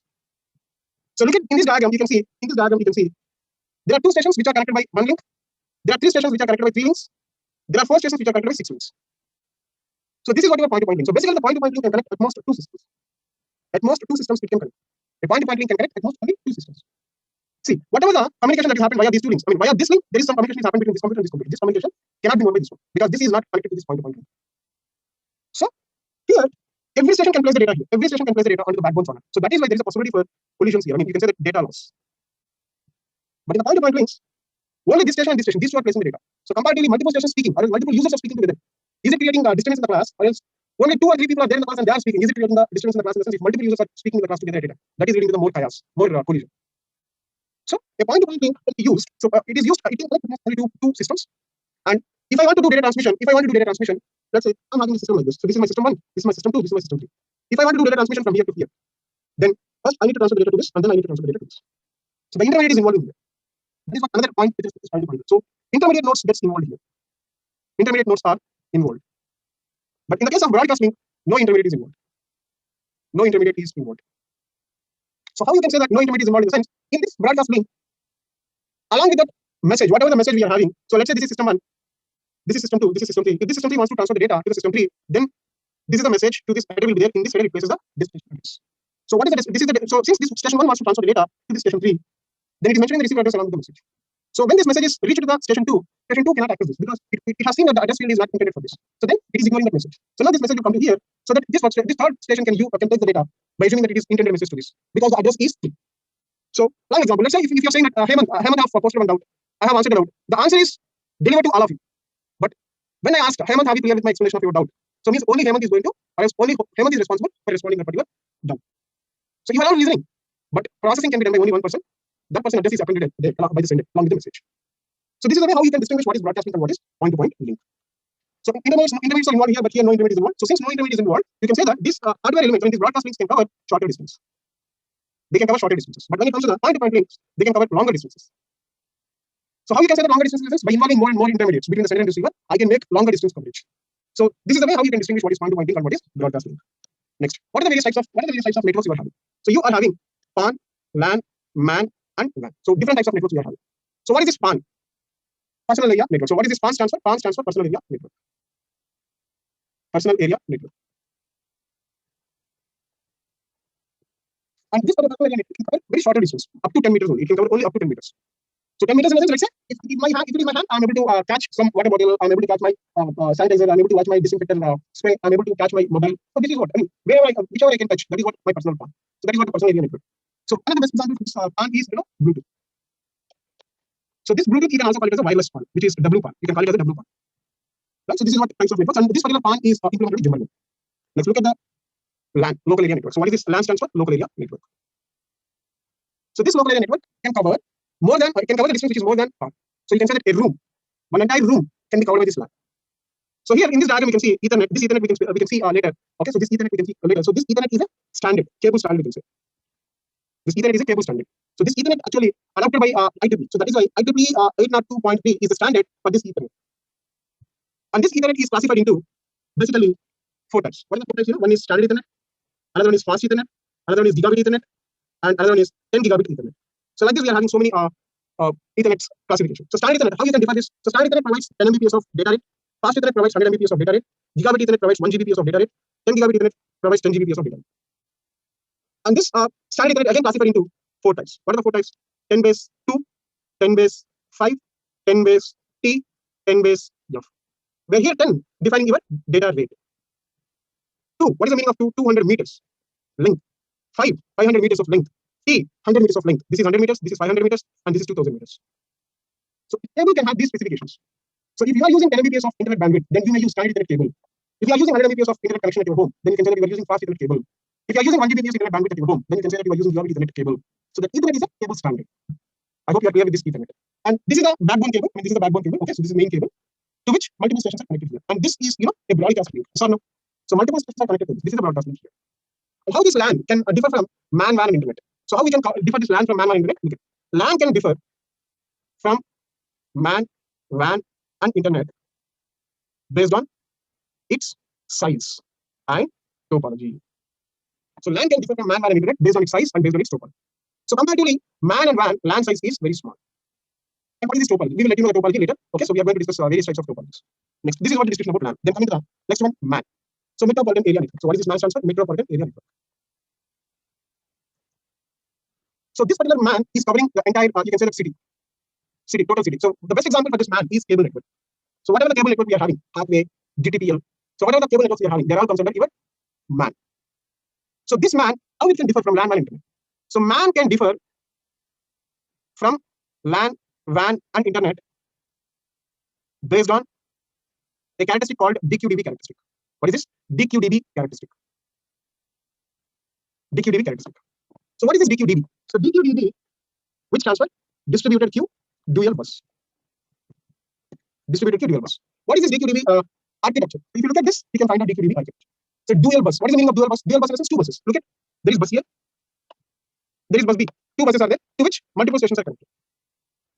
So if any station, let's say if station 2 wants to transfer the data to the station 1, if station 2 wants to transfer the data to the station 1, then it transfers the data like this.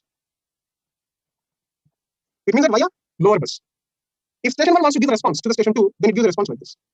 It means that via upper bus. So means that station 2 is situated on the right side of the station 1, and station 1 is situated at the left side of the station 2. So it means that all the left side data transmissions, all left side data transmissions are possible via lower bus. All right side data transmissions are possible via upper bus. So this is the way how you can use both the cable being a system if you are part of MAN. So this is what MAN architecture, and this MAN does not have any topology. No topology for this. It is having fixed architecture, that is DQDB architecture. So this is what DQDB architecture here. Next, look at the WAN. So WAN, which stands for wide area network. So this WAN, any combination, among these combinations, any combination, LAN combination, you can call it as a WAN. LAN-MAN combination, you can call it as a WAN. MAN-LAN combination, you can call it as a WAN. MAN-MAN combination, you can call it as a WAN. So any combination you consider, they are all considered even WAN. So now look at, this is your LAN 1, this is your LAN 2, this is your LAN 3, and this is your LAN 4. Here this is router R1, this is router R2, this is router R3, this is router R4, this is intermediate router 1, this is intermediate router 2. So if this station wants to transfer the data to this station, then how data transmission can be happen? Have a look. So first, this station has to place the message. So now this is the message which it has. This is the message which it has. The message first has to be placed onto the network. So onto the network it has to be placed. It means that the data transmission starts from source host. So this is, I call it as this is called source host. Whichever system is transferring the data, that system is called source host. Whichever system is receiving the data, that is called your receiver host or destination host. So first the data transmission starts from source host, then it is placing onto the source LAN. So source LAN, why I have mentioned that this LAN 1 as a source LAN in the sense, but because the source host is part of this particular LAN. So from this source LAN, the message will be traveled to the source router. So this R1 is called your source router. Why it is reaching to the source router? Because the destination address is this station. Let's say this is station 1 and this station 5. So station 5 is the destination here. So station 5 is not part of this LAN. So that is why this message will be traveled towards this router R1. So now this router R1, it is source router, you can call it as, this source router will forward the same data to the intermediate router. So this intermediate router may forward the data to the next intermediate router. Then this intermediate router can forward the data to the destination router. Then this destination router places a message onto the destination LAN. Then the destination, from this destination LAN, the destination host can receive the data. So this is the way how data transmission takes place in a WAN. So this WAN, how we can differ this WAN from LAN, MAN, and internet in the sense, this WAN can cover a larger distance. Larger distance. You can call it. You can say that it is state, country, etc. Okay, so countries, let's say CONT or countries connection. Whereas the MAN, cities connection. Whereas LAN, a room or else a building. Okay, so like this you can distinguish what is LAN, MAN, WAN, and internet here. So this is what types of network description. Next, now we are moving to the internet. So what is the definition of internet here? Internet which stands for inter-network. Internet which stands for inter-network.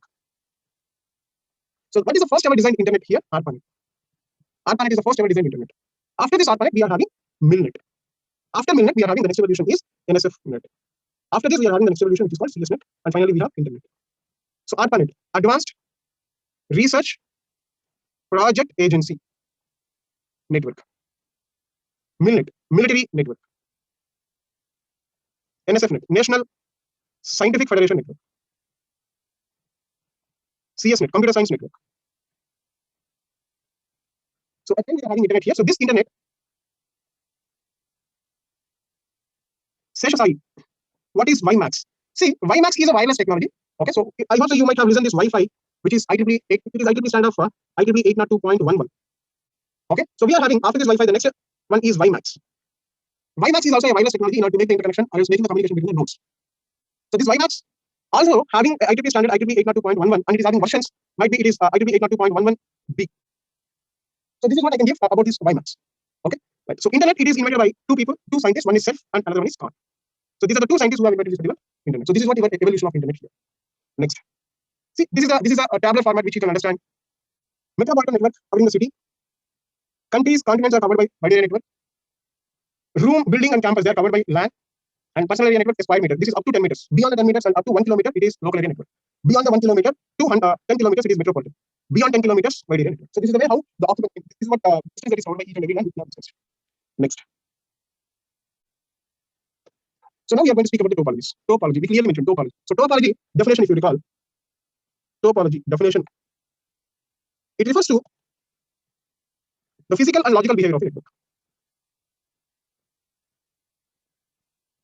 So what is the meaning of physical behavior? So physical behavior in the sense how systems are interconnected. How systems are interconnected. Logical behavior, it means that how data transmission takes place among the systems. So logical behavior deals with how the systems are interconnected. Physical behavior deals with how the systems are interconnected. Logical behavior deals with how the data transmission takes place among the systems. So basically we are having the most popular topologies we are having in the internet, that is 5 types of topologies. One is bus, ring, star, tree, and mesh. So what is this bus topology? I will look, the diagram for the bus topology can be like this. So a single cable we are using here. In this single cable, all the multiple stations are connected. So it means that I can say that this is called broadcast link. Yes or no? Broadcast link. So here we are having terminator here. We are having terminator here. So what is the meaning? What is the purpose of this terminator? So whenever a station starts making the data transmission, so this data can be travel, and when it comes to the terminator, again it bounces back. It won't go to the next cable. So this is the cable which we can say that coaxial cable, and it is covering just 200 meters of distance.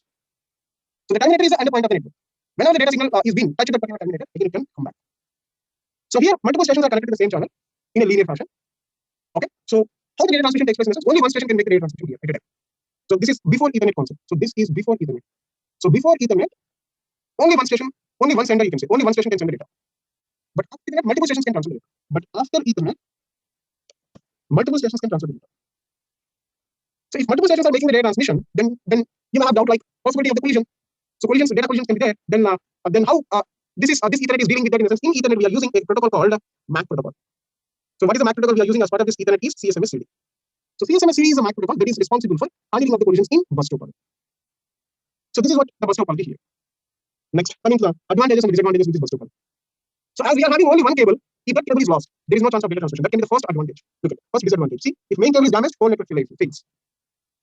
And terminators is extra hardware. So that terminator is extra hardware. So that is also a drawback with this.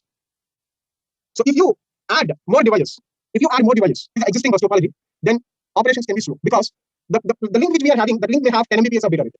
The link may have 10 Mbps of bandwidth. So when you have only two stations that are connected to the link, might be each station is having 5 Mbps of data rate. But when you are having 5 stations which are connected to the same cable, then each station may get 2 Mbps of data rate. So that is why the operations can be slow in this bus topology. So the bandwidth of the link is being shared equally among the stations. So that is very slow.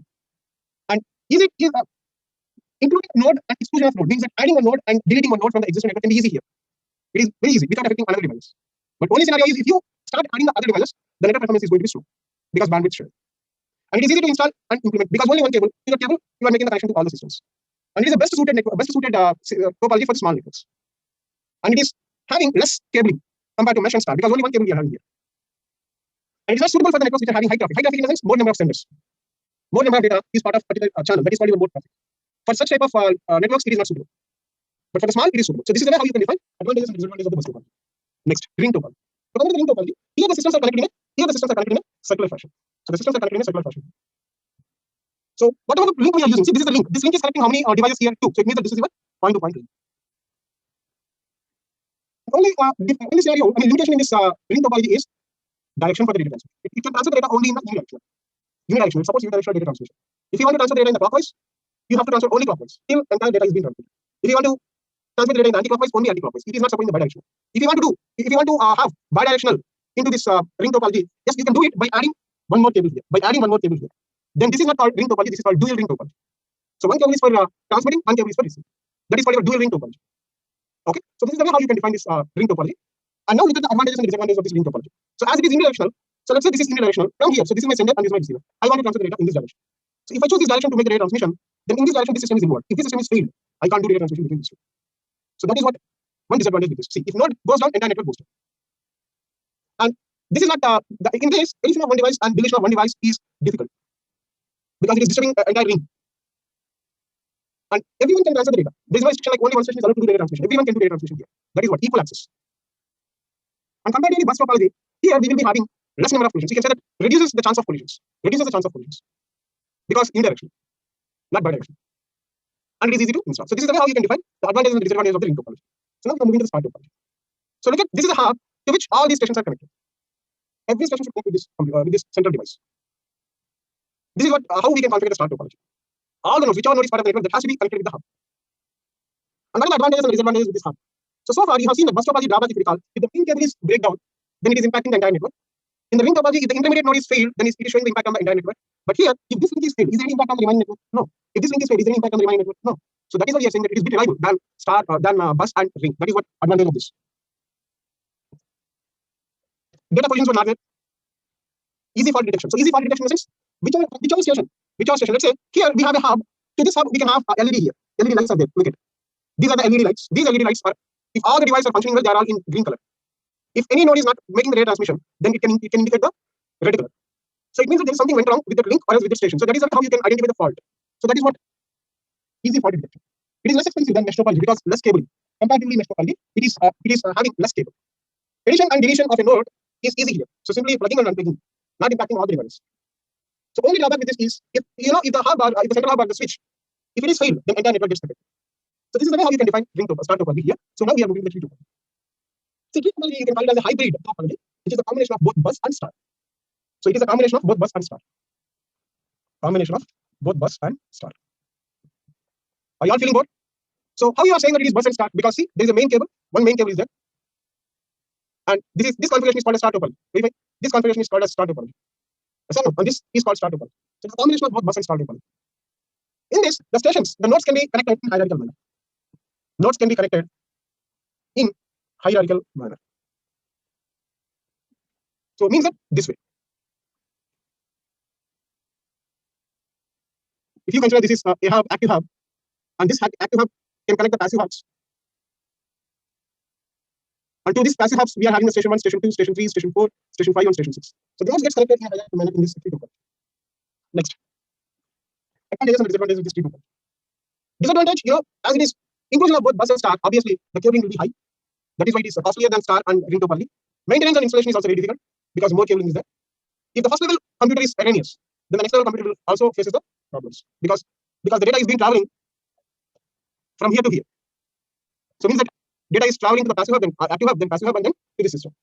So if this is failed, if it is not working well, obviously there is an impact on the data transmission between this node and this node. That is what it is trying to say here. If computer in the first level is erroneous, next level computer will also go under problems. As I clearly mentioned, it is a combination of both star and bus, high scalability, and fault identification is also easy because hubs we are using and that they are having LED bulbs. If any system is not functioning, whatever the connection that is made with that hub, that connection indicator, LED indicator can be shown red color. So this is the way how you can define the tree topology. Then we are having last one, which is mesh topology. So this is what the architecture. Every node will have a connection with all the other nodes. So that is why this particular network is called robust network. Robust in the sense very strong. Robust, very strong, because each and everyone is connected with all. So that is why this mesh topology is also called as fully connected network. It is also called as fully connected network. And it is more reliable. So the advantage is if you look at more reliable compared to remaining all, it is more reliable. Because if any link is failed, there is an alternate link to do data transmission. With the link failure, it is not stopping the data transmission. It is continuing the data transmission via alternates. No traffic problems. Yes, there is no traffic problems because every station is having a dedicated link. See, between these two, this is a dedicated link. Between these two, this is a dedicated link. Between these two, this is a dedicated link. So there's less traffic on the link. Next, high privacy and security. Yes, it is providing high privacy and security because the link which is being connected to the two systems, the communication can be known by only those two systems. But next station cannot know because the next station is connected to another point-to-point link. Identification is straightforward. Addition and removal of any node is also easy, and it is robust network. Disadvantage: installation and maintenance is very difficult because more cable.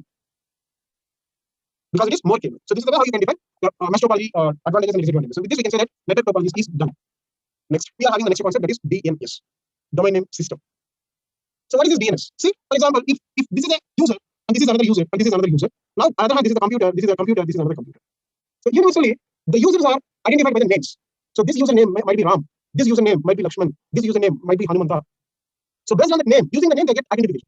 In the same way, so here they know names, but when it comes to here, the systems are identified in the internet using IP address. It is having some IP address, it is having some IP address, it is also having some IP address. So using IP address, the nodes gets identified here, but here using names, the humans can get identified here.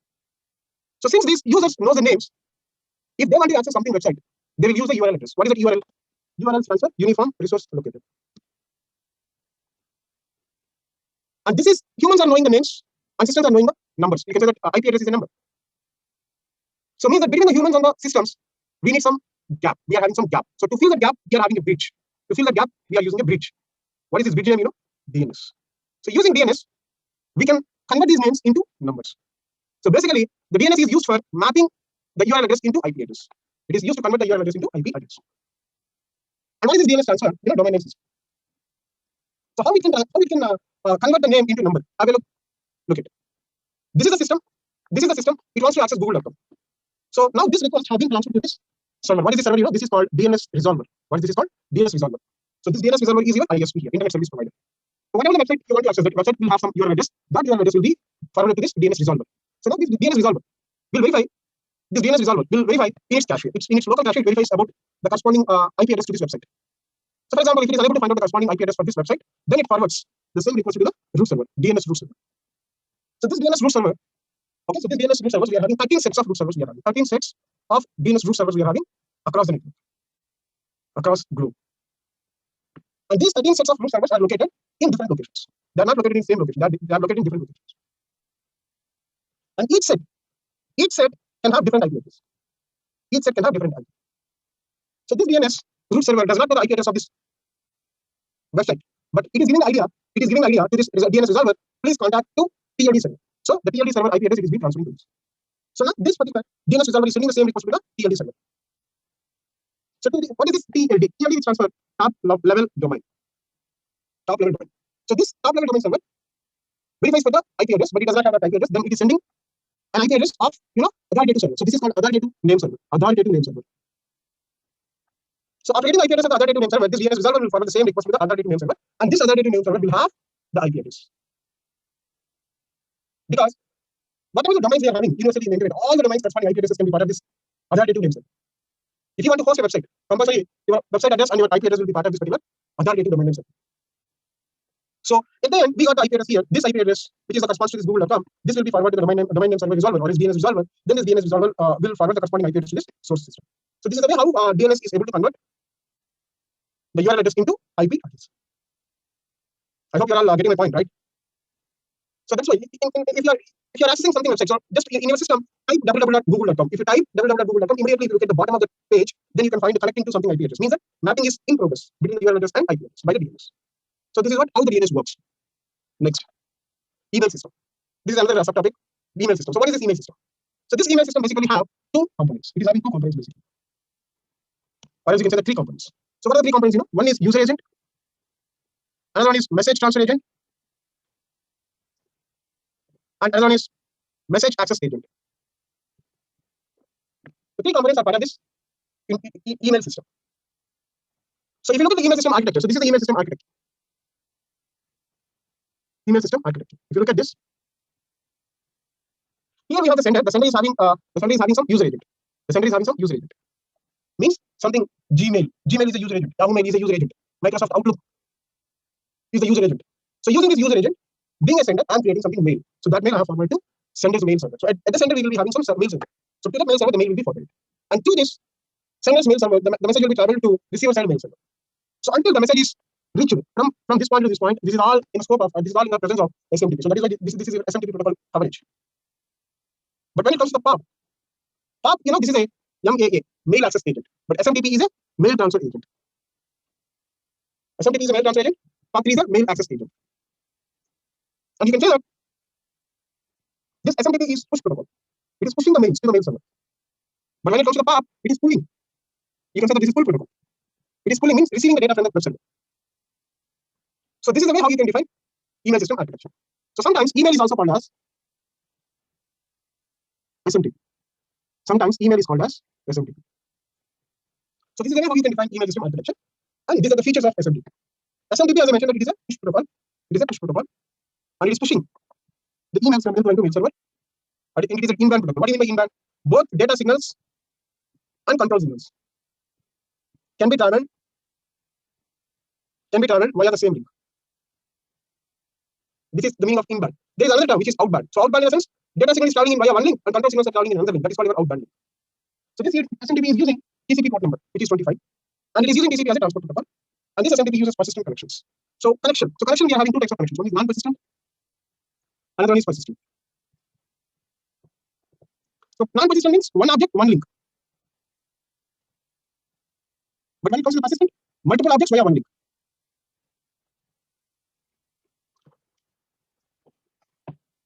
So this is the way how you can define persistent and non-persistent here. Stateless. What do you mean by stateless? So stateless in the sense, the meaning of stateless is, you can say that it is stateless behavior. So stateless behavior in the sense, not retaining the communication. So whatever the communication that is happening between the client and server, that communication will not be retained by the server if it uses stateless behavior, if it is having stateless behavior. If it is having stateful behavior, the server can track, or else you can say that retain the communication that is happening with the particular client. So these are the features of SMTP. Now we are moving to another protocol, that is POP, Post Office Protocol, which stands for. It is using TCP port number 1110. And it is a full protocol. Full means retrieving the data. It is also a in-band protocol. You know what you mean by in-band. It is also a stateful protocol. You know what you mean by stateful. So this is the way how you can define POP. Next.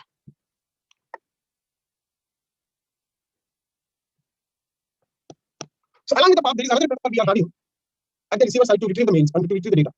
So that is called IMAP, Internet Mail Access Protocol. It is using TCP port number 143, and it is a stateful protocol, and it is an in-band protocol. You know what you mean by stateful, you know what you mean by in-band, what do you mean by persistent connection, you know all of them already, right? I'm not going to repeat them. So basically, this POP and IMAP both are used for downloading the mails from the website.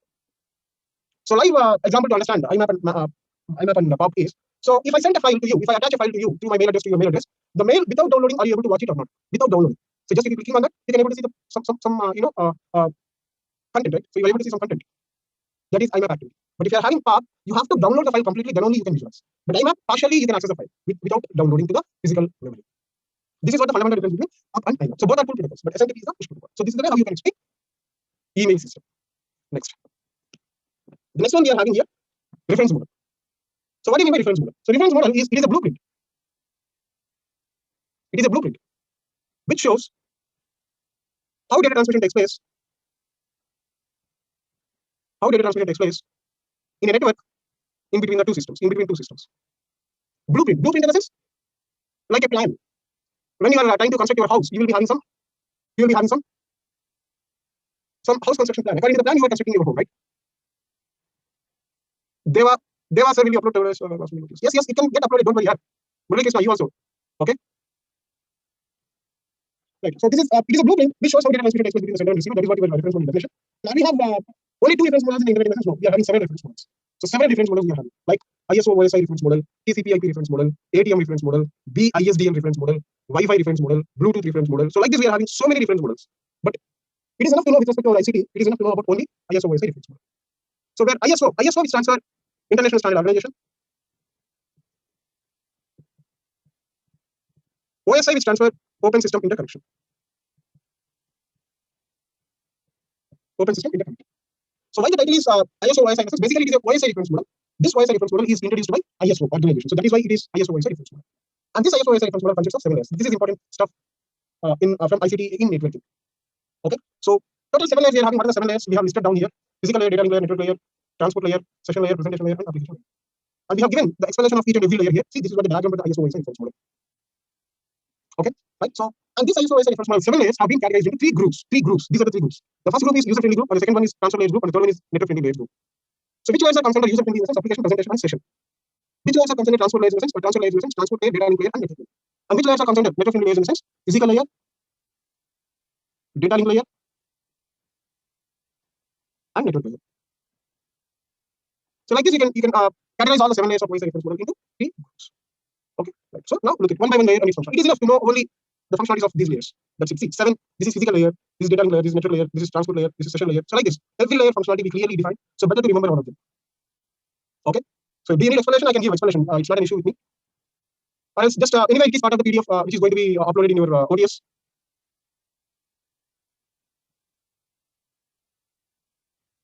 So tell me, do you want me explaining this each and every layer functionality or what? So there are so many topics as part of this ICT networking we need to be covered. So see, I'm trying to cover the syllabus. Okay, don't worry about that.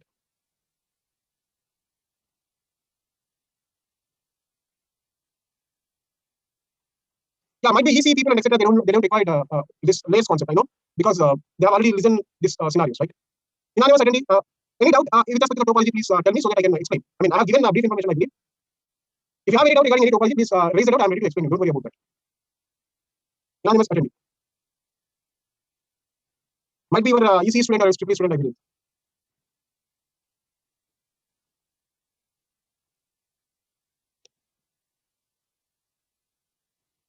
Start topology. See, unanimous attendee. Look at this is a hub. Okay, so this is a hub. Okay, so or else you can say that this is a switch. Anything you can call it as. Okay, hub or switch.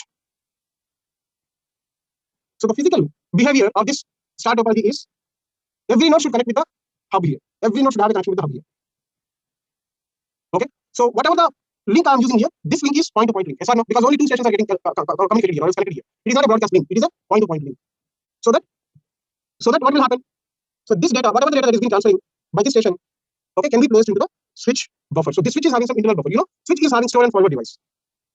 Switch is store and forward device. So means that the switch can have some buffer. Let's say 4 stations are there, 4 locations. So via one station it is receiving the data, so that data can be placed here. Via the second station it is receiving the data, it is placing into this, into second location. Via the if from first station it is receiving the data, it is placing into this. From first station if it is receiving the data, it is placing into this. So all the data are organized in different locations of the buffer, which is part of the switch. So that is why we don't have any collisions in this start to point. Yeah. So difference between hub and switch. Yeah. So the difference between hub and switch. See, look at it. So basically, if you consider this is a hub, if it is a hub, okay. So this hub, let me take one separate screen so that you can get the idea. See, for example, this is hub. This is one port, this is one port, this is one port, and this is one port. So via this port, this station have been connected. Via this port, this station have been connected. Via this port, this station have been connected. And via this port, this station have been connected. So let's say station 1, station 2, station 3, and station 4. Now this is hub, okay? So now this station 1 wants to transfer the data. It wants to transfer the data to the third station. So it means that here this is the message which it is willing to transfer to the third station. Then look at via this cable, the third station will come to here. And then what the hub will do, the same message it forwards to all the remaining nodes, it transfers the same data. This is what hub functionality. So it means that it is doing broadcasting here. And there is no security here. So means that it is not having any filtering capability. No filtering capability. So because of all these features, you can say that hub is not an intelligent device. But when it comes to the switch, if you consider this is a switch, so one station is connected here, one station is connected here, one station is connected here. So now this station wants to transfer the data to third station. It transfers the data via this port, it receives and forwards the data only to the third one. So it means that it is called your unicast. So security is there, right? And security is there, unicasting it is doing, and it is intelligent device, you can say, compared to the hub, because it is having filtering capability and it is saving the MAC addresses. It is saving the MAC addresses. So this is the way how you can differ hub and switch here. Are you clear now? Unanimous? Kindly be response.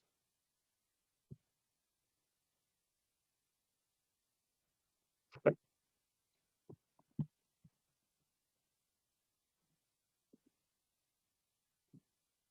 So we have the this information also. What is hub and what is switch? That is also part of our sessions here. Look at repeater is there, hub is there, switch is there, bridges is there. All these things can be discussed. Okay. So please try to go through this entire PDF. You can get the entire explanation. No need of explanation from my end. I'm promising you. I prepared this particular PPT exclusively for your benefit. Okay. So please go through this. I have prepared it for all the chapters. Chapter 1, introduction. Chapter 2, ICT networking, ICT in education. Okay. So if you have any doubts, you can raise them. I'm waiting for your doubts here regarding this ICT networking and ICT introduction. So I guess whatever the session I have done so far, I hope the session is enhanced your existing knowledge. Can I say? Kindly respond, please. If you are sitting idle,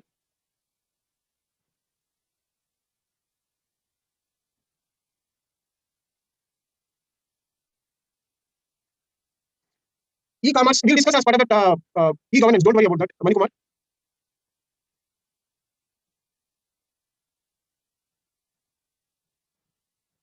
Right. So for today, I'm winding up the session. I hope, no, if you are having any doubts, please raise them. I can clear them with respect to that chapter 1 and chapter 2. So how to write broadcast address from IPv4? Kavya. See, Kavya, broadcast address, actually the structure of the broadcast address can be like this. So we are having NID portion and we are having HID portion, network ID portion and host ID portion. So the network ID portion can be any value. It can be any value between 0 to 255.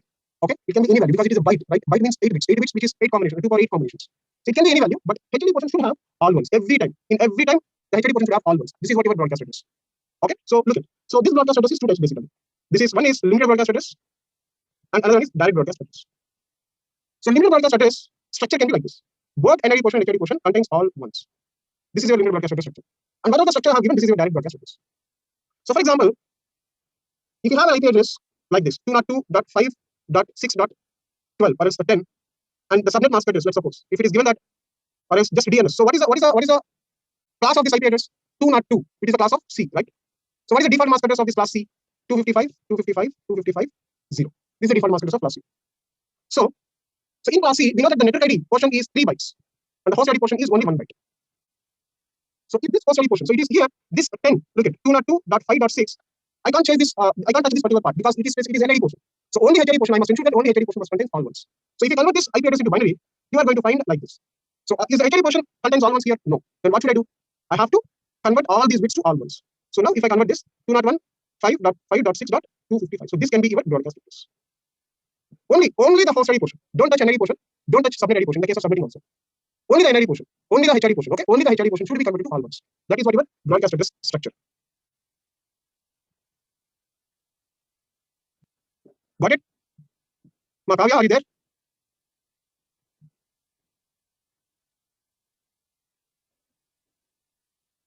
Right.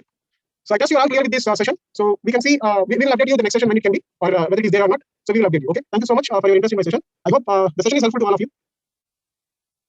Have a nice day.